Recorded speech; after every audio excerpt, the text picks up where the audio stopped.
राजकारणाच्या क्षेत्रामध्ये राहूनही अत्यंत निराळं कसं राहता येऊ शकतं, याची काही चांगली उदाहरणं असू शकतात. मितभाषी असून सुद्धा ठाम, अचूक निर्णय कसे घ्यायचे असतात, हेही काही लोकं करू शकतात. बँकेचं अध्यक्ष असणं, म्हणजे देवगिरी बँकेचे ते अध्यक्ष आहेत, छत्रपती संभाजीनगरचे. त्याच्यानंतर ते छत्रपती संभाजीनगरच्या भारतीय जनता पक्षाचे शहर जिल्हा प्रमुख आहेत.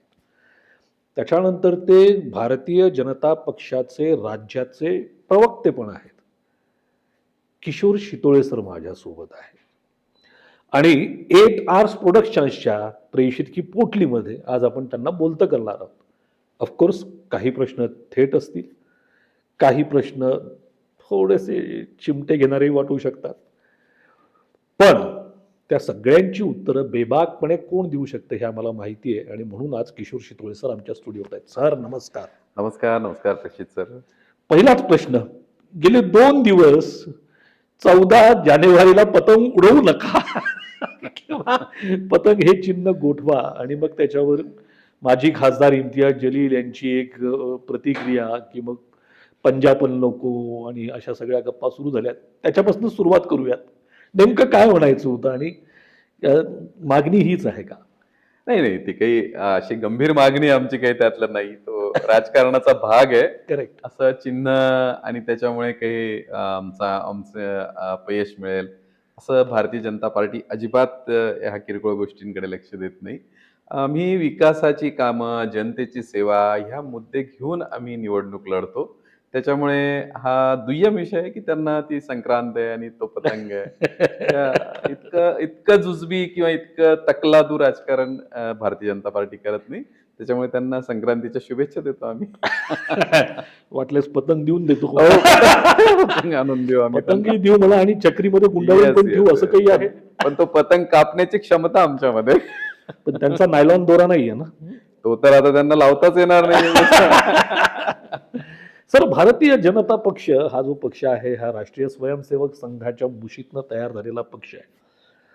एक कामाची शिस्त असलेला पक्ष आहे. पण सध्या इन्कमिंग खूप आहे. सो ह्या इन्कमिंग झालेल्या सगळ्यांना त्या मुशीमध्ये ढाळण्याचं काम करण्यासाठी काय करत असतो आपण? नाही बघा, इन्कमिंगचे 2 प्रकार असतात.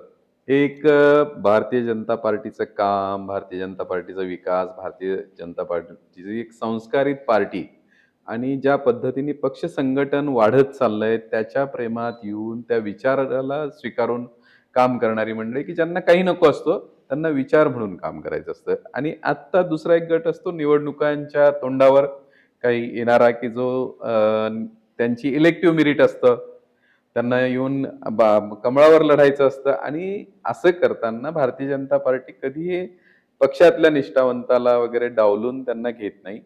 जिथे आपला कार्यकर्ता नाही, जिथे आपल्याला हेड काउंट म्हणून आपल्याला पाहिजे, अशा ठिकाणी इन्कमिंग आपण करत असतो. असे 2 प्रकार वेगवेगळे आहेत. मध्यंतरी पश्चिमचे संजय शिरसाटांच्या विरुद्ध लढलेले अ, पहिले तुमचेच असलेले राजू शिंदे जे आहेत ते पुन्हा एकदा पक्षामध्ये परत आले. घर वापसीच्या मागचं कारण काय होतं? नाही, काय असतं राजकारणामध्ये प्रत्येकाला महत्वाकांक्षा असते, पुढे करेक्ट. जायचं असतं. त्या वेळेसचा तो निर्णय असतो. पण याचा अर्थ राजकारणात कायमचं वैरत्व किंवा शत्रुत्व हे ठेवता येत नसतं. बेरजेचं राजकारण करणं हे भारतीय जनता पार्टीची खुबी आहे. त्याच्यामुळे सुबह का भुला शाम को अगर घर आहे तो भी असं उसे भुला नहीं कहते. क्या बात है. या महानगरपालिकेच्या इलेक्शन्समध्ये खरं म्हणजे राज्यात ज्या तिघांची मिळून सत्ता आहे, राष्ट्रवादी, अजितदादा पवारांचा गट आहे, शिवसेना आहे आणि तुम्ही आहात. इथे कोणासोबत युती होणार आहे? नाही, इथे आपण गेले 4 दिवस बघताय, की मी शहराचा जिल्हाध्यक्ष म्हणून आम्ही पहिली शिवसेनेसोबत एक फेरी केली. आज दुसरी फेरी केली. काल आम्ही राष्ट्रवादीसोबत केली. अच्छा, ओके. हो, अजितदादा गटासोबत काल आमची चांगली बैठक झाली वा. आणि त्याच्या आधी आर-पी-आय सोबत केली. त्याच्यामुळे आमच्याकडे 13 घटक पक्ष आहेत. पण ज्या ठिकाणी ज्या पक्षाचं चांगलं प्राबल्य आहे, त्या ठिकाणी त्यांना जर घेऊन लढलो, तर महायुतीचा महापौर बनवणं आणि शहराचा विकास करणं, या धोरणातून आम्ही छान काम करतोय. क्या बात. सर, अनेकदा असे प्रश्न विचारले जातात. उमेदवार वेगवेगळ्या पद्धतीचे उमेदवार तुमच्याकडनं अर्ज घेऊन जातात आणि त्यांची अशी इच्छा असते की प्रत्येकाला असं वाटतं, म्हणजे सोशल मीडियावर तर मला आता असं वाटायला लागलंय, एकाच पक्षाचे एकाच प्रभागामधनं 15-15, 16-16 उमेदवार लढणार आहेत की काय? अशी परिस्थिती झाली आहे. कारण तिकीट सगळ्यांनीच घेऊन गेलेलं आहे. निकष काय लावतो आपण? नाही, प्रेषितजी, आपण छान प्रश्न विचारला. खरं म्हणजे एक प्रभाग म्हणजे 4 नगरसेवक. करेक्ट, म्हणजे 4 वार्ड जे पूर्वीचे होते त्यांचा एक प्रभाग झाला. Correct, correct. आणि असे तुम्हाला आता याच्यानंतर जे मतदान येणार आहे, तुम्हाला 4 4 वेळा नगरसेवकांना करायचं. निवडून द्यायचंय. करेक्ट. आणि आता जी तुम्ही गर्दी म्हणताय, ते खरोखर मी जिल्हाध्यक्ष म्हणून मलाही वाटलं नव्हतं एवढा प्रतिसाद मिळेल. पण गेल्या 10 वर्षामधल्या पक्षाने बांधलेली संघटना, 10 वर्षात आम्हाला समाजात जाऊन काम करण्यासाठी दिलेले उपक्रम आणि पक्ष कार्यकर्त्यांनी त्याच्यातून घडण करून जनतेशी साधलेला संपर्क आणि आता केंद्रामध्ये माननीय नरेंद्र मोदी पंतप्रधान, राज्यामध्ये माननीय देवाभाऊ, अशी जी विकासाची गंगा सामान्य माणसाच्या घरापर्यंत नेलेली आहे, त्यातून प्रत्येक कार्यकर्त्याचा आत्मविश्वास वाढलेला आहे. आणि त्याच्यामुळे प्रत्येकाला वाटतं की मी मनपामध्ये गेलो पाहिजे, मी लढलो पाहिजे, मी नगरसेवक झालो पाहिजे. त्याच्यामुळे ही खूप म्हणजे पक्ष जिवंत असण्याचं लक्षण आहे की माझ्याकडे 1150, अच्छा. म्हणजे मी 22 प्रभाग लढणार होतो 29 पैकी, बाकीचे मुस्लिम बहुल आहेत. तर मला वाटलं त्यात मिळणार नाही. तर 28, म्हणजे फक्त एक प्रभाग सोडला तर 28 प्रभागातून 1150 अर्ज घेऊन गेले आणि 1120 अर्ज भरून आले. क्या ही बात! खूपच म्हणजे पक्षाचा अभिमान वाटावी अशी गोष्ट आहे. 100%. सर, तुम्ही विकासाची गंगा म्हणालात. छत्रपती संभाजीनगरच्या महानगरपालिकेची निवडणूक आहे म्हटल्यावर आमच्या नळामध्ये गंगा कधी येणार हा प्रश्न पहिल्यांदा विचारला जातो. माननीय मुख्यमंत्र्यांनी पण सांगितलं की एक डेडलाईन दिली होती. ती पण डेडलाईन आता उलटली आहे. सो कधी येणार सर पाणी? नाही, हा खरोखर छत्रपती संभाजीनगरच्या सामान्य नागरिकांच्या जिव्हाळ्याचा प्रश्न आहे. आणि खेदाने सांगावसं वाटतं की उद्धव बाळासाहेब ठाकरे गटाच्या सोबत आम्ही महायुतीत होतो, त्यावेळेस लहान भाऊ होतो. पण त्यांनी आपल्या शहराच्या पाण्याच्या समांतर पाण्या लाईनचं केलेलं वाटोळं, हे आम्ही सगळे संभाजीनगरकर भोगतोय. त्यांनी त्या कॉन्ट्रॅक्टरला त्रास देणं, त्याला काम न करू देणं, त्याच्यात वेळ घालवणं, त्याच्यामुळे त्याची किंमत वाढणं, हे जे प्रकार त्यांनी या पाण्याच्या संदर्भात घेतले, संभाजीनगरवासी कधीही उभाट्याला माफ करणार नाहीत. पण त्याच्या पुढे जाऊन आपण थांबलो नाही. माननीय कॅबिनेट मंत्री अतुल सावे साहेब आहेत. त्यांनी 1680 कोटीची नवी योजना आणली. तिच्यातून परत खर्च वाढला म्हणून ती 2700 कोटींची झाली. 1000 कोटी आपण केंद्रातून आणले आणि या 2700 कोटींची योजना, तिच्यातही आपल्याला खूप एजन्सी चांगली मिळाली नाही, गडबड झाली. पण ते काम करायला स्वतः माननीय मुख्यमंत्री देवेंद्रजींनी एक छान टीम तयार केली. तिचा 15 दिवसाला पाठपुरावा केला जातो आणि मधल्या काळात बघा 26 MLD पाणी आपलं वाढलं. पण ते 26 MLD पाणी राज्याच्या मुख्यमंत्र्यांनी इथे येऊन ते आपल्या शहराच्याला सुपूर्द केलं. तर इतकं बारकाईचं लक्ष त्या पाणी योजनेवर आहे. आणि आता खरं म्हणजे 31 डिसेंबरला आपल्याला पाणी नियमित मिळायला पाहिजे होतं. पण तरीही अजून थोडे तांत्रिक काही अडचणी आहेत. त्या अजून 15 दिवस किंवा जानेवारीमध्ये आपल्याला पूर्ण मिळेल ही खात्रीची. आणि हे त्यामुळे फक्त महायुतीत माननीय देवेंद्रजी करतायत. हे खरोखर आपल्याला संभाजीनगरचं भाग्य आहे. एक तुमच्यामधल्या गप्पांचं रील फार फेमस झालं होतं, ज्याच्यामध्ये शिंदे गटाची उमेदवार असं म्हणतात किंवा त्यांची समन्वय समिती असं म्हणते, वाटल्यास तुम्ही सगळ्या जागा लढवा पण महापौर पद आम्हाला द्या. महापौर नेमका कोणाचा होणार? नाही, मी भारतीय जनता पार्टीचा म्हणजे खरं म्हणजे महायुतीचा महापौर असं म्हणलं पाहिजे. पण अगदीच खाजगीत विचाराल तर मला साहजिक वाटणार आहे की माझ्या पक्षाचा महापौर झाला पाहिजे. आणि आता मी मोठ्या भावाच्या भूमिकेत पण गेलो, हे सगळेजण मान्य करतायत.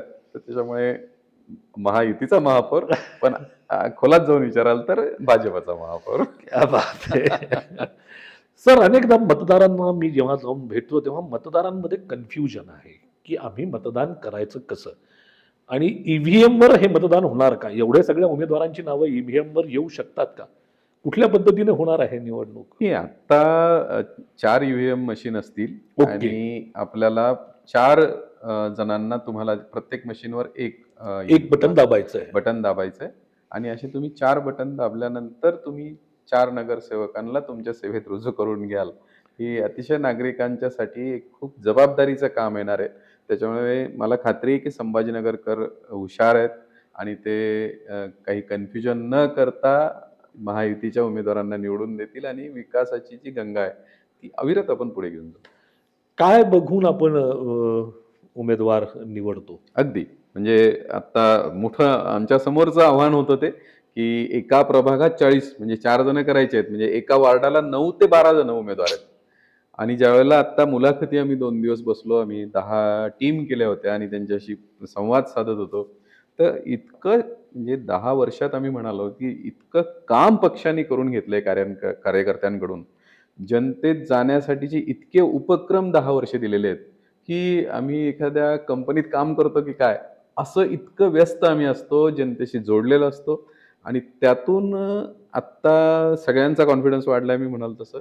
पण हे निवडताना आमचे निकष होते, की त्या उमेदवाराचा जनसंपर्क किती, त्याचं सामाजिक समस्यांची उकल किती, त्याचं वय, पुढे किती टर्म तो काम करू शकतो, त्याला सगळे सामाजिक समीकरणं कशी समजतात, प्रशासकीय ज्ञान त्याचं कसं असेल आणि तो ह्या सगळ्या जनतेचं सेवक म्हणून प्रतिनिधित्व करू शकतो. ह्या सगळ्या बाबी तपासून त्याला उमेदवारी देणं, असं प्रयत्न करतोय आम्ही.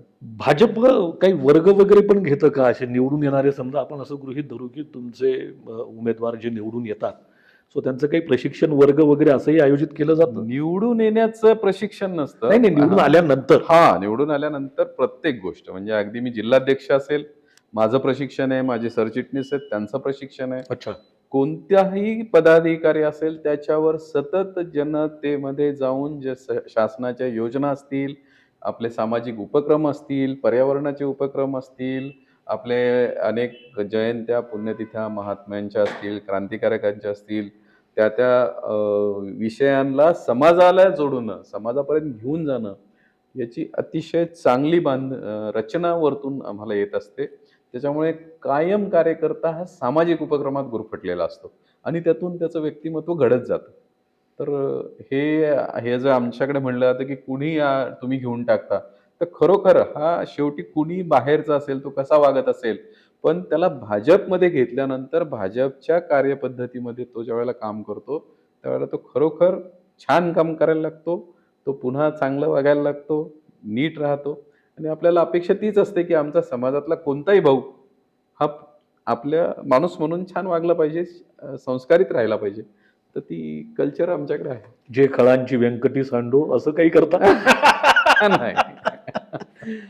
भाजपला वॉशिंग मशीन म्हटलं जातं आणि मग म्हटलं जातं की तुम्ही गुन्हे करा आणि नंतर बघा, मोकळं आपण सुटण्यासाठी- लहानपणापासून वाल्याचा वाल्मिकी हे आपण अगदी सहजपणाने म्हणतो, ऐकतो. तर त्या वाल्याला सोडून दिलं तर काय करेल? तो अजून दगड मारील, तुमची गाडी फोडेल, तुम्हाला त्रास देईल. तो तुमच्यातला आहे ना. मग त्याला नीट करणं कुणाची जबाबदारी? त्याचे काही वेगळं वर्कशॉप आहे का? आपणच आहे ना. एखादा वाट चुकलेला असेल तर त्याला परत आणून चांगल्या वाटेवर आणलं, यात वाईट काय? आणि अशी उदाहरणं तुम्ही पहा, की कुणालाही आम्ही असं घेतलं, तुमचा आधीचा आरोप असेल आणि आज आमच्याकडे आलेलं पूर्वीचा इतिहासाप्रमाणे तो वागत नाहीये. मग आपल्याला काय हवं असतं? करेक्ट. मग हे करणारी जर वॉशिंग मशीन असेल, तर ही वॉशिंग मशीन सगळ्या पक्षांनी आपल्यामध्ये घेतली पाहिजे. आइडिया अच्छी है, सोच के रखो, अपने अपने ब्रांड की वॉशिंग मशीन बना लो, वरना कहीं ऐसा ना हो कि धोते धोते आप ही इधर आ जाओ. सर, सोशल मीडियावर या सगळीकडे भाजपच्या विरुद्ध बोलणारे आणि भाजपच्या बाजूने बोलणारे असे दोनच गट सध्या सोशल मीडियावर दिसतात, जे प्रामुख्याने बोलत असतात. जे विरोधात बोलत असतात ते जर तुमच्या समोर आले तर अशा लोकांना तुम्ही कसं टॅकल करता? कसं असतं, फळ आलेल्या झाडाला लोक दगड मारतात. त्याच्यामुळे भाजप आहे किंवा आमचा परिवार आहे, तर ही आज आम्ही देश चालवतोय, राज्य चालवतोय, हे तर हे काही लोकांना, विरोधकांना सहन होत नसतं. आणि मग ते काहीतरी वाद निर्माण करणं, TRPच्या गोष्टी समाजामध्ये चालवणं, टाळ्या वाजवून घेणं. पण ते काय, एक आपण संध्याकाळी एक हास्य जत्रा बघतो, तर तसा तो एक लोकांच्यासाठी करमणुकीचा कार्यक्रम आहे. तर त्याची आपण भाजप नोंद घेत नाही. आपल्या कामामध्ये आम्ही व्यस्त असतो आणि काम करत राहतो. अशा गोष्टींना उत्तर द्यायला आम्ही काही 2-4 मंडळी वेगळी ठेवलेली आहेत. तिला करत राहतात. अच्छा, वेगळी माणसं ठेवलेली आहेत, खास माणसं ठेवलेली ठेवावी लागतात, त्याला काय. म्हणजे ते नाठाळांच्या माथी मारावी काठी, तसं ते संतांनी पण आपल्याला सांगितलं, तर ते काठी एक घेऊन बसावंच लागतं. वा वा, म्हणजे ज्ञानोबा ते तुकोबा अशी झाली आताची आता भेट. सर, अनेकदा गेले 2-4 दिवस खरं म्हणजे हा महानगरपालिकेच्या निवडणुकीशी संबंधित प्रश्न नाहीये. पण अनेक फाईल्सच्या बद्दलची सध्या चर्चा चाललेली आहे आणि मी दिवसभर बघत होतो. फाईल्सचा कुठे उल्लेख होताना दिसत नाहीये. कुठल्याच न्यूज पेपर्समध्ये नाही, कुठल्या सोशल मीडियावर नाही. फाईल्स कुठे गेल्या? काय आहे, काय ते प्रकरण नेमकं आणि आहे का? कसं आहे, त्या घराण्याचं आपण पाहिलं की काँग्रेसचं जर एकूण पाहिले तर त्या भ्रष्टाचाराची, घोटाळ्यांची एवढी मालिका आज देशाला पाठ झालेली आहे, की कशात म्हणून त्यांनी पैसे नाही खाल्लेले. चारा घोटाळा असेल, कोळसा असेल, टेलिफोन असेल, म्हणजे प्रत्येक ठिकाणी आणि सगळ्यांच्याकडे हजारो कोटींचे. एका घराण्यामध्ये घराणेशाही चालवत देशाला इंग्रजांच्या नंतर लुटण्याचा वारसा यांनी घेतला आणि सगळा देश लुटला. अन्यथा 2014 पासून मोदींनी किंवा माननीय देवेंद्रजींनी असलेल्या परिस्थितीमध्ये जो विकास, म्हणजे आज आमचे रस्ते असतील, आज आमची DMIC असेल, आज जो देशाचा जगामध्ये बोलबाला आहे, की ट्रम्पला आमची नोंद घ्यावी लागते, चायनाला आमची नोंद घ्यावी लागते. यांच्या काळामध्ये आपण कटोरा घेऊन फिरणारा देश होतो ना. आज आमच्या जगामध्ये मोदी, मोदी, कालचं ओमानचं बघा, की ओमानसारखा देश मोदींना किती सन्मान देतोय. दुबईसारख्या देशात तुम्ही पहा, कुठेही जगामध्ये गेलं तर आज मोदी म्हणजे भारतीयाची छाती अभिमानाने फुलून यावी. असं हे कसं झालं? तर प्रामाणिकपणाने काम करत देशाचा पैसा देशासाठी लावला. आज आमचं दरडोईचं उत्पन्न वाढलंय. तर हे सगळं घोटाळ्याचा एक घटना मला भारतीय जनता पार्टीचा माणूस दाखवा, सरकार दाखवा की आरोप दाखवा. पण यांची मालिका आहे सगळी. तर हे इतकं छान काम करता येऊ शकतं, राजकारणामध्ये राहून स्वच्छ राहता येतं.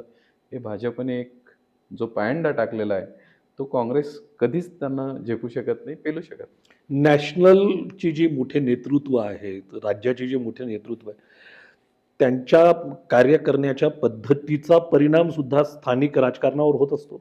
अगदी म्हणजे आपण अ, लहानपणापासून म्हणतो की घरात लावलेले फोटो आहेत, आपले आदर्श आहेत, आपण त्यांच्यासारखं झालं पाहिजे. पण मधला काळ असा होता की असे मॉडेलच नव्हते. आपण अटलजी पाहिले असतील किंवा त्यांच्यानंतर आता मोदीजी जसं काम करतायत, माननीय देवेंद्रजी, की आम्हाला सत्ता मिळाली, ती सत्ता गाजवण्यासाठी, रुबाब करण्यासाठी, माझ्या कुटुंबियांना मोठं करून विमानाने फिरवण्यासाठी नाहीये. तर आम्ही प्रधान सेवक आहेत. म्हणजे देशाचे पंतप्रधान प्रधान सेवक म्हणतात किंवा ज्या वेळेला ते 2014ला त्यांनी पंतप्रधान पदाची शपथ घेतली आणि तो क्षण सगळ्या भारतीयांच्या हृदयात बसला, की ते संसदेसमोर जाऊन नतमस्तक होत आहेत. हे पहिल्यांदा आपण 60 वर्षामध्ये दृश्य पाहिलंय. तर तो जो मेसेज असतो, की मी सेवक आहे, मी तुमच्यात निवडून आलेला तुमचा प्रतिनिधी आहे, तुमचा सेवा करण्यासाठी. हा भाव किंवा देवाभाऊ आहे, इतके आरोप होतात, एवढे आंदोलनं होतात, इतकी टीका-टिप्पणी होती. पण तिच्यापासून दूर राहून कुणाशी भेदभाव न करता ज्या सेवा दिल्या जातात, हे पहिल्यांदा पक्षाने, भारतीय जनता पार्टीने कल्चर निर्माण केलेलं आहे. म्हणजे पारदर्शकता. अहो, साधं पूर्वी तुमच्या माझ्या काळामध्ये आठवा, आपल्याला डोमिसाईल सर्टिफिकेट काढायचं आहे, आपल्याला काही राशन कार्ड काढायचं आहे, त्या नगरसेवकाच्या घरी चकरा मारा. आमदाराकडे साधा टेलिफोन घ्यायचा आहे, तर आपल्याला खासदाराचं पत्र लागत होतं. आज तुम्ही मतदान करा, नका करू, तुमची जात, तुमचा धर्म काही न पाहता शासनाने दिलेली योजना तुम्हाला घेता येते. मला माहिती आहे तुम्ही मला मतदान नाही केलेलं, पण ऑनलाईन तुमची ती सेवा आहे. म्हणजे मला मतदान न करणारा पण तो घेऊ शकतो. तर लोकशाही आहे. त्याचा हक्क आहे तो. पण हे कधीही आपल्या भारतात घडलं नव्हतं. असं पारदर्शक प्रशासन हे मोदी सरकारने, माननीय देवेंद्रजींनी जे सुरू केलंय, जनता त्याच्यावर प्रेम करते. लाडकी बहीण योजनेचा फायदा होईल महानगरपालिकेच्या निवडणुकीतही? लाडकी बहीण योजना ही काही फायदा तोटा याच्यासाठी नाही, नाहीये. नाही, पण म्हणजे तुम्ही महिला बाहेर निघतील का घराच्या मतदानाला अगदी यासाठी? म्हणजे तुम्ही पाहिलं असेल, उत्तर प्रदेश असेल, म्हणजे तिथे मुस्लिम महिलांनी मतदान केलंय. संविधानाची गोष्ट चालून दलित समाजाला भाजपपासून दूर लोटण्याचा प्रयत्न केला, पण दलितांनी पण मतदान केलंय. त्याच्यामुळे लाडक्या बहिणींचा आशीर्वाद तर पूर्ण देशभर भारतीय जनता पार्टीला आहे. ते आवडलं नाही म्हणून नतद्रष्ट आमच्या विरोधकांनी मागच्या या विधानसभेमध्ये जाहीर केलं होतं की ही बंद केली पाहिजे. काही त्यांनी कोर्टात काही जणांना टाकलं. म्हणजे सामान्य माझ्या मातेला, भगिनीला जे रक्कम देऊन तिला सन्मानाने जगण्याचं एक प्रावधान आपण जे केलेलं आहे, ते खरोखर इतकं त्या छोट्या कुटुंबासाठी महत्त्वाचं आहे. पण ते विरोधकांना सहन होत नाही. आता ते कसं माय बहिणींचा आशीर्वाद न घेता ते कसे सरकार स्थापन करू शकतात? सर, तुम्ही म्हणालात विकासाची गंगा आली, DMICचा उल्लेखही तुम्हीच केला. आपल्या शेजारनंच समृद्धीचा महामार्गही जातो. पंचतारांकित अशी आपल्याकडे शेंद्र्यासारखी एक छानशी औद्योगिक वसाहत आहे. पण महानगरपालिकेकडे ती इन्फ्रास्ट्रक्चर पुरवण्याची ताकद नाहीये. सो आता ती ताकद पुढच्या इलेक्शन्स नंतर कशी मिळवून देणार आहोत आपण महानगरपालिकेला? बघा आत्ता DMICचं मोठं वरदान आपल्या शहराला मिळालेलं आहे. 1,12,000 कोटींची गुंतवणूक आपल्या शहरात आली. आत्ता आपल्यापासून 25 किलोमीटरवर बिडकीन आहे, झाल्टा आहे आणि त्याच्यातल्या जमिनींचे भाव, ज्या जमिनीचा भाव 20 लाख होता, तो वर्षभरात 90 लाख झाला आणि आत्ता 6 महिन्यात 2.5 कोटी झाला. होय. शेतकऱ्यांच्या जमिनी आहेत, ही गुंतवणूक. शेवटी हे 2.5 कोटी कुठे वापरले जातात? शहरात येतात. किंवा आता टोयोटा आली, JSW आलेलं आहे. ई-व्हेइकलचा प्रकल्प आपल्याकडे आला आहे. हे सगळे प्रोजेक्ट ज्यावेळेला आपल्याकडे येतात, ही विकासाची गंगा तुमच्या माह्यापर्यंत पोहोचते. आज आपण या स्टुडिओत बसलोय. म्हणजे मी सांगत असतो, की आज टोयोटाचा प्रकल्प आहे आणि आज तिथे 50,000 लोकं जर काम करणार असतील, त्या 50,000तला एक माझा मुलगा इंजिनिअर म्हणून ₹1,00,000 पगारावर लागेल. ते ₹1,00,000 पगार तुम्ही तुमचं घर आहे त्याच्यावर तुम्ही एक 4 रूम काढलेले आहेत. तो ते भाड्याने घ्यायला येईल. करेक्ट. तो भाड्याने घेईल तर ते तुम्हाला एक ₹25,000 भाडं देईल. तो त्याची कार रिपेअर करायला तुमच्या शेजाऱ्याच्या गॅरेजवर जाईल. त्याला फोटो काढायचे तर निकम साहेबांच्या स्टुडिओत येऊन तो काढेल. म्हणजे त्याचे ₹1,00,000 20,000 आपण असं समजून बचत त्यांनी केले. तर ₹80,000 आपल्या शहरात फिरणार आहेत. मार्केटमध्ये फिरतील. म्हणजे ते टोयोटो आलं तर मला काय असं नाहीये. आपण सगळेजण त्याचे भागीदार आहेत. म्हणजे आपल्या सगळ्यांचा आर्थिक स्तर वाढणार आहे. पण हे सगळं करताना या येणाऱ्या अधिकाऱ्यांना, ह्या कॉर्पोरेट कंपन्यांना एक इन्फ्रास्ट्रक्चर शहर पाहिजे असतं. त्याच्यामुळे मधल्या काळात आपण जर पाहिलं, की अतिक्रमण काढणं आणि रस्त्यांचं रुंदीकरण करणं, यासाठी जे मिशन राबवलं गेलंय. आज विमानतळावरून निघाल्यानंतर क्रांती चौकापर्यंत येतानाचं जे रस्त्याचं विशाल स्वरूप आपल्याला दिसतंय, हे कधीच आपण पाहिलं नव्हतं. तर ह्या रस्त्यासाठी त्याचं रुंदीकरण, त्याचं सौंदर्यीकरण, CCTV कॅमेरा, पाणी, ह्या सगळ्या सुविधा देण्यासाठी माननीय मुख्यमंत्री पूर्ण आपल्या शहराशी कनेक्ट आहेत, निधी द्यायला तयार आहेत आणि त्याच्यासाठी आत्ता येणाऱ्या महानगरपालिकेमध्ये ह्या निधीचं वाटप, या निधीचा चांगला उपयोग, प्रत्येक पैशाचा उपयोग होऊन सामान्य नागरिकांचं जीवन सुसह्य करणं, यासाठी चांगली महायुतीची उमेदवार पाहिजे. अच्छा, ओके. पार्किंगचा प्रश्न खूप मोठा प्रश्न आहे आणि खरं म्हणजे आता काय असतं, नगरसेवकांकडे जात बसण्यापेक्षा जिल्हा प्रमुखांकडे गेलं की ते नगरसेवकांपर्यंत पर्क्युलेट होईल असं आम्हाला वाटतं. म्हणून विचारतो की पार्किंगचे प्रश्न असतील किंवा हॉकर्स झोन आपल्या इथे नाही आहेत. कलावंतांसाठी महानगरपालिका कधीच काही करताना दिसत नाही. 2 चांगल्या योजना होत्या महानगरपालिकेच्या. एक महानगरपालिकेचा सांगीतिक महोत्सव होता, तो बंद पडला. महानगरपालिकेची महापौर एकांकिका स्पर्धा जी होती, ती बंद पडली. सो असे खूप सारे प्रश्न आहेत. तर एकेका प्रश्नाकडे आपण जाऊयात. पार्किंगसाठी काही काम चालू आहे का? खूप चांगला प्रश्न आहे प्रेषितजी. कालच आम्ही एकूण जाहीरनामा म्हणून काय करायचं ते याच्यात हे सगळे म्हणजे जणू तुम्हाला आमच्या टीममध्ये घेतलं पाहिजे. हे सगळ्या गोष्टींवर विचार केला, की पार्किंग, त्यासाठीच्या आपण जागा करणं, मल्टी स्टोरीड पार्किंग करणं, सगळ्या फुटपाथवर आपले भाजी विक्रेते बसतायत. मग आपण तिथेच गाडी लावतो, करेक्ट. तिथेच भाजी खरेदी करतो, Correct, ट्रॅफिक जाम होते. त्यासाठी आपल्याला छोटे छोटे मार्केट्स जागोजागी उभं करणं आहे. कलाकारांच्या साठीच्या सगळ्या सभागृह आहेत. त्या म्हणजे आत्ता आम्ही परवा एका मल्टीनॅशनल कंपनीच्या अधिकाऱ्यांसोबत बसलो होतो. ते नाशिकवरून आले होते आणि ते म्हणाले, "अहो, माझ्या फॅमिलीला म्हणजे जर स्विमिंगला जायचं म्हणलं तर मला 5 स्टार हॉटेलच इथे जावं लागतं." म्हणजे एक सिद्धार्थ सोडला आणि यामध्ये आमचे कॅबिनेट मंत्री अतुल सावे साहेबांनी एक आत्ता N7ला केला आहे. हे 2 आपले जर सरकारी स्विमिंग पूल सोडले तर स्विमिंग पूल नाहीये. तर त्या म्हणजे लॉन टेनिस असेल, स्विमिंग, ह्या रिक्रिएशन फॅसिलिटीज जी आहे, ह्या नव्या पिढीला, येणाऱ्या ह्या सगळ्या कॉर्पोरेटच्या अधिकाऱ्यांना ह्या देणं हा काही लक्झरीचा भाग नाही. हा इन्फ्रास्ट्रक्चरचा भाग आहे. तर करेक्ट. याची रचना आम्ही त्या सगळ्या आमच्या जाहीरनाम्यामध्ये करतोय. अतिक्रमणांचा विषय किंवा ट्रॅफिकचा विषय. ह्या ट्रॅफिकच्या विषयामध्ये आपल्याला फ्लायओव्हर्स करता येतील, आपल्याला अंडरपास करता येतील, काही पब्लिक ट्रान्सपोर्ट करता येईल. या अनुषंगाने गडकरी साहेबांसोबत मध्ये एक बैठक झाली.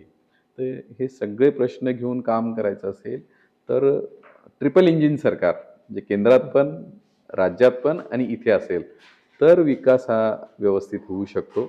आपण मध्ये कुणाला जर संधी दिली तर ते होऊ शकणार नाही, हे संभाजीनगरकर जाणतायत आणि नक्की महायुती आली तर ह्या सगळ्या गोष्टींची रचना लागेल. फ्लायओव्हरचा प्रश्न तुम्हीच मला हिंट दिलीत म्हणून विचारतो, की चिकलठाणा ते वाळूज अखंडित फ्लायओव्हर व्हावा अशी गडकरी साहेबांची पण इच्छा होती. पण मध्ये कुठे कोणी खोडा घातला ते तुम्हालाही माहिती आहे, मलाही माहिती आहे. पण त्या विषयाकडे न जाताना आता तरी अखंडित फ्लायओव्हर होईल का? काय होतं, लोकशाही आहे. खूप दूरचा थोडासा विचार करावा लागतो, की माझं दुकान आहे, मग ते कट होणार आहे, आज त्याची व्हॅल्यू खूप आहे, माझा व्यवसाय चालू आहे. पण तो रस्ता रुंदीकरणात माझं दुकान गेलं आणि मला मागची जागा मिळाली, तर माझ्या व्यवसायाची उलाढाल वाढेल. हे समजून घ्यायला माझं जर तिथे दुकान असतं, तर माझी मानसिकता नसते. अच्छा.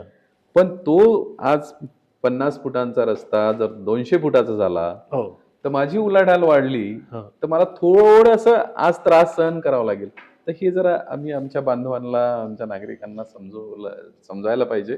त्यात थोडासा रेझिस्टन्स झाला व्यापाऱ्यांचा, म्हणून ते थांबलं. पण कुठलंही तीर्थक्षेत्र असेल, म्हणजे अगदी घृष्णेश्वर असेल, तिथे आत्ता पान, फुलं विकणारे, प्रसाद विकणारी मंडळी असतात. पण तिथे कंजक्शन आहे. बाहेरच्या पर्यटकांना सोयी नाही आहेत. तेच आम्ही वाराणसी केलं, प्रयाग केलं, आपण अयोध्या झालं. अयोध्या झालं. याच्यासारखं जर आपण केलं, तर माझे 1-2 वर्ष ते काम होताना तोटा होईल.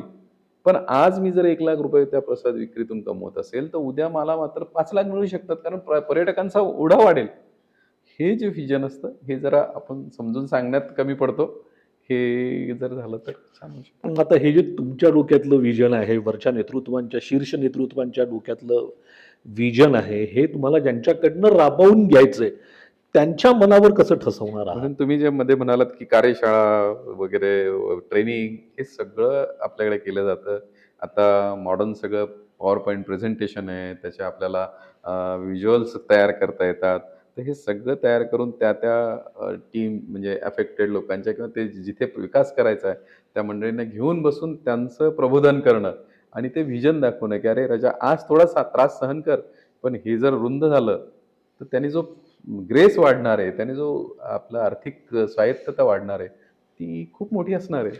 घराणेशाही नसणारा पक्ष म्हणून भाजपची ओळख आहे असं तुम्ही म्हणालात. मग आता आमदारांचे पुत्र, माजी आमदारांचे पुत्र, माजी मंत्र्यांचे पुत्र, कन्या, सून वगैरे यांना तिकीटं मिळणार आहेत? मला वाटलंच होतं तुम्ही हे विचाराल. नाही, नाही, हिंट तुम्ही दिली. कसं असतं, जे मागणं काही चूक नसतं. पण त्याचा निर्णय करताना काँग्रेसच्या सारखं मी जिल्हाध्यक्ष, माझा मुलगा नगरसेवक होईल, ही परंपरा भाजपमध्ये नाहीये. की तो मुलगा आहे, पण तो पक्षात काम करतोय, त्याचं स्वतःचं कर्तृत्व आहे, त्याचं काही समाजाशी कनेक्ट आहे. तर त्यावेळेला त्याच्यावर अन्याय पण नाही झाला पाहिजे. पण फक्त मी पक्षाचा जिल्हाध्यक्ष आणि तो काहीच करत नाही म्हणून त्याला माझ्या 4 निष्ठावान कार्यकर्त्यांना, काम करणाऱ्या कार्यकर्त्यांना डावलून त्याला देणं, हे भाजपमध्ये होत नाही. त्याच्यामुळे आता मागणारे खूप आहेत, पण वेळोवेळी त्याचा पारदर्शक निर्णय होईल. करेक्ट. आता निष्ठावंतांची पुन्हा तुम्हीच हिंट दिली मला. आता जे कट्टर कार्यकर्ते होते भाजपचे आणि नवीन आलेले जी माणसं आहेत, कदाचित ते आधीचे नगरसेवक असतील किंवा त्यांचं काम खूप मोठं असेल. निष्ठावंत जर दुखावल्या गेले, तर मग त्यांना कसं सांभाळणार? मी म्हणालो तसं आत्ता जे काही इन्कमिंग करतो किंवा ज्यांना आम्ही पद देतो, त्यावेळेला आपला कार्यकर्ता तिथे नाहीये. एखादा प्रभाग आहे, तिथे तो नगरसेवकाने आमचा येऊ शकत नाही. त्यावेळेला तो म्हणजे मला वाटतं की मी तिथे लढलो पाहिजे, पण मी निवडून नाही येणार. तर त्या टीमला निर्णय करावा लागतो, की बाहेरचा घ्या आणि सत्ता येण्यासाठी त्याला घेऊन सत्ता आणा. तर आपलं जे विकासाचं स्वप्न आहे तेच आपलं साध्य होईल. म्हणजे आले ते सगळे घेत नाही, सगळे घेत नाही. ओके. सगळ्या ठिकाणी घेतलंय आणि आपल्या कुणाला बाजूला ठेवलंय असं अजिबात ठेवत नाही. म्हणजे कुठेही आम्ही जे घेतोय, तिथे आमचा सर्व्हे असतो, तिथला अभ्यास असतो, की आपल्या कार्यकर्त्याला 40% मार्ग आहे आणि त्याला मात्र 7%. मग 40% मध्ये ती जागा घालवणं, हे परवडणार नाही. ते 60 घ्या. याला अजून 4 गोष्टी देता येतील. पण तुमची सत्ता झाली नाही तर 40 वालाही रिकामा राहील आपलं काय? की ते 60 ह्याने हे 40 असं मिळून 100 करतात. तर बेसिसचं राजकारण. मुंबईमध्ये जशी जहांगीर आर्ट गॅलरी आहे, तशी आपल्या छत्रपती संभाजीनगरमध्ये एखादी आर्ट गॅलरी असावी, असं तुम्हाला वाटतं सर? म्हणजे त्यासाठी काय करणार? म्हणजे कलाकार म्हणून आपल्या मराठवाड्यातल्या कलाकारांना प्रोत्साहन देण्यासाठी, त्यांच्या कलेला समाजासमोर आणण्यासाठी अशी व्यवस्था खूप आवश्यक असते. मी विद्यापीठात राज्यपाल नियुक्त व्यवस्थापन परिषद सदस्य होतो आणि त्यावेळेला हाच विषय मला करायचा होता आणि एक खूप सुंदर ऑडिटोरियम त्यावेळेला आपण केलं आणि तिथे अशी आर्ट गॅलरी केली आणि ती अ, खूप आपण चार्जेस वगैरे न लावता आपल्या स्थानिक कलाकारांना ती वापरता यावी अशी सुंदर व्यवस्था केलेली. खूप चांगली ती गॅलरी आहे. पण शहरात सुद्धा म्हणजे आता मराठवाडा मुक्तीसंग्रामच्या दृष्टीने आपण एक मोठं लेबर कॉलनीमध्ये जी जागा आता आपण मुक्त केली. त्या जागेवर एक मोठं टॉवर करून त्याच्यामध्ये एक मोठं संग्रहालय आपण तिथे करतोय. तर तिथेही आर्ट गॅलरी खूप सुंदर होणार आहे. मोठा जो तो 80 कोटींचा प्रकल्प आहे. तर तोही आपल्या शहरामध्ये लवकर आपण करू. सर, अनेकदा तुमच्या पुण्यात भाजपा आता मोठा भाऊ झालाय. भाजपा आता मोठा भाऊ झालाय असं एक बाहेर केलं. हेच करून घातल्याचं एकदम थोडलं दिसत आहे का? नाही, ती अशी काही जादू किंवा सहजपणाने झालेली गोष्ट नाही. आपण पाहिलं असेल 2015ला ही निवडणूक झाली आणि त्याच्यानंतरची 10 वर्ष कुठली निवडणूक नाही म्हणजे मनपाची. पण त्या 10 वर्षाच्या काळामध्ये भारतीय जनता पार्टीचं जे संघटन आहे, ते इतकं बांधणी अगदी शेवटच्या स्तरापर्यंत नेलेली आहे. ती बूथ रचनेपर्यंत म्हणजे एका बूथवर 1+30 अच्छा. अशी रचना करून आम्ही 250, 200, 250 कुटुंबापर्यंत जाण्याची जी रचना लावली. मग त्याच्यात मी म्हणालो जसे सामाजिक प्रकल्प, पक्षबांधणी, विविध उपक्रम हे करत आमच्या कार्यकर्त्यांना इतकं काम आम्ही दिलंय आणि इन्कमिंग होत राहील. पक्ष वाढत राहिला. पक्ष एकसंघ राहिला. अ, त- त्याच्यामुळे आज समाजामध्ये भारतीय जनता पार्टीसारखं संघटन हायरार्की म्हणजे कुठे प्रोप्रायटरी कंपनी नाहीये. प्रत्येक ठिकाणी मी आज जिल्हाध्यक्ष आहे. निवडणूक आहे. मी इतका रिलॅक्स आहे. का बरं? तर मला माझ्यासोबत इतकी टीम आहे काम करणारी. ही मला शांत ठेवते, की मला प्रेशर नाहीये कुठलं. तर ही जी रचना आहे, की प्रत्येक विभागाला माणसं आहेत, जबाबदार माणसं आहेत, ती आपापल्या ठिकाणी काम करतायत. तर हा जो बॅकअप आहे पक्षाचा, तो इतर कोणत्याही राजकीय पक्षाला आजपर्यंत जमू शकलेला आहे. तर ही याच्यामुळे मोठा भाऊ आज मी म्हणालो तसं आज 1120 अर्ज आहेत आणि आज मी 90 ते 95 जागा लढवायला माझ्याकडे 12-12 नावं आहेत. तर हे मला पूर्वी त्या पक्षाने त्याच्या प्रभागामध्ये 4 नावं सांगावीत. तर सगळेजण मान्य करतात. ते काही विचारविध सांगायची गोष्ट नाही. मुंबईमध्ये 2 भाऊ एक झाले. छत्रपती संभाजी नगरमध्येही समजा 2 झाले. ते भाऊ एकत्र झाले किंवा होतीलच सगळ्या महानगरपालिकांमध्ये. तुम्ही दररोज पहा इतके महिने झाले भावांच्या भेटी चालल्या आहेत. म्हणजे दोघं भाऊ आहेत आणि त्यांचं प्रेम, नातं ही अतिशय चांगली गोष्ट आहे. पण राजकारण म्हणून तुम्ही काही निर्णय झाल्याचं पाहिलं का? भेटी होत आहेत. निर्णय उद्यावरच ढकलला जातो. इतकी 6-8 महिन्यापासून चर्चा सुरू आहे. तर म्हणजे आता काळ सांगेल, की उद्या, परवा, आता 8 दिवसावर विषय गेलाय. तर आपण दोघंही साक्षीदार आपण पाहत राहू. विरोधक म्हणून काही कोणाकडे बघता, की हे या इलेक्शन्समध्ये आमचे खरंच आहे म्हणजे असं काल आम्ही चर्चा करत होतो, तर ज्यावेळेस नावं काढत होतो आणि आमचे प्रतिस्पर्धी किंवा आत्ता मी म्हणजे एक नवीन रचना बी लावली प्रभागामध्ये आमच्या फिरण्याची. मी फुलंब्रीची मागची विधानसभा तुम्ही पाहिली असेल, मी त्यावेळेला इच्छुक होतो आणि आम्ही 12 जण इच्छुक होतो. मी पण फुलंब्रीचा आहे. मी इच्छुक होतो आमदारकीसाठी. पण लक्षात आलं, की आपण एकटं-एकटं फिरतोय. माझा मतदार तुम्हीच आहात. आणि 12 जण तुमच्याकडे वेगळ्या वेळेला जात आहे. मग मी जरा माझं सांगताना दुसऱ्याचं कोणाची कमी बाजू पण सांगतो माझ्याच सहकार्याची. तर ते काही समोरच्याला आवडत नाही. आम्ही मग त्यात नियोजन केलं आणि 12 जण आम्ही एकत्र फिरायला लागले. अच्छा. की आम्ही कमळ म्हणून तुमच्याकडे येतोय. हे आम्ही 12 जण इच्छुक आहोत. पण आमच्यापैकी जो तिकीट घेऊन येईल, ते नवाय नसतं तुम्ही मला. ते इतकं छान सगळ्यांना अपील झालं. तो मतदार पण निश्चिंत झाला. अरे वाह! छान वेलकम करायला लागला.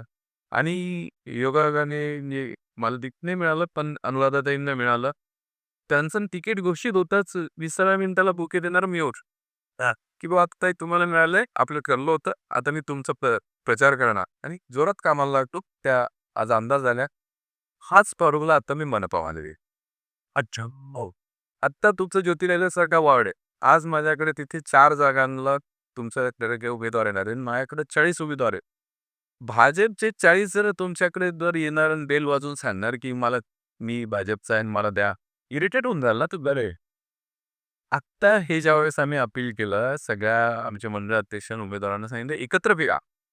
आता हे 20 जण एकत्र तुमच्या दारावर येतात, नमस्कार करतात. हे आम्ही सगळे भाजपचे उमेदवार. आमच्यापैकी जे 4 येतील त्यांना द्या. मतदार एकदम खुश झाला. त्याला इतकं छान म्हणजे तो मुळात भाजपशी प्रो आहे. भाजपवर प्रेम करणारा आणि कुटुंबासारखे सगळे येऊन जर सांगतात, की की निकोप निर्भेळ स्पर्धा राजकारणात होऊ शकते, हे कुणी कल्पना केली नसेल. पण की आज शहरभर सगळं दृश्य तुम्हाला पाहायला मिळतंय, की 20-25 जण एकत्र फिरत आहेत. आणि मला तुम्ही कोणत्या पक्षाचे 4 जण एकत्र दाखवा. मी आता पेपर कोडला असं वाटत राहिलं मला विरोधात लगेच जागी झाले समजा आगे त्यांनी जर पुन्हा हीच पॉलिसी राबवली तर नाही ते म्हणजे मी हे ओपन सांगतोय सिक्रेट आहे गेली 8 दिवस हे सुरू आहे. अजून कुणाला त्याची नक्कल करता येत नाही कारण ते संस्कार ते कल्चर त्याच्याने नाहीये. हे फक्त भाजप. शेवटचा प्रश्न विचारतोस. स्पाइक क्रेडिट कार्ड विनाकारण न जिंकणाऱ्या जागा लढवणार नाही. लॉजिकल आमचे गणित आहे. आत्ताही आम्ही रात्री आज बसणार आहोत. मी चांगला असेल. या गप्पांमधला आणखी खूप काही विषय निघू शकतात. पण काही गोष्टी या नंतर विचारायच्या असतात. आणि 8 आवर्स प्रोडक्शन्सच्या प्रेस इतकी फुटलीमध्ये हे सगळं डॉक्युमेंटेड असतं नाही तुमच्यापर्यंत येतच आहे. त्याच्यामुळे पुढच्या वेळेला आम्ही जेव्हा प्रश्न विचारू किशोर शितोळे सरांना, तेव्हा सर मागच्या वेळेला तुम्ही हे बोलला होता. त्याच्यापैकी हे राहिलेलं आहे. हे कधी करणारा असाही प्रश्न विचारेन. सर तुम्हाला मनस्वी शुभेच्छा देतो. तुमच्या लोकांनाही शुभेच्छा देतो. मैत्रीपूर्ण लढत व्हावी आणि छत्रपती संभाजीनगरचा विकास व्हावा ही परमेश्वराचरणी प्रार्थना करतो. थँक्यू. धन्यवाद कृषिजी. खरोखर आज आमच्या छत्रपती संभाजीनगरातलं एक आवाजाचा बादशाह असं ज्यांना म्हटलं जातं, असं नाव कला क्षेत्रातलं एक मोठं नाव सुप्रसिद्ध आर.जे. आज कृषिजींशी मला संवाद साधता आला. त्यांच्या माध्यमातून मी सगळ्या जनतेपर्यंत आज भारतीय जनता पार्टीचं काम, ध्येय, उद्देश पोहोचू शकलो. कृषिजी आपले खूप खूप आभार. धन्यवाद. थँक्यू.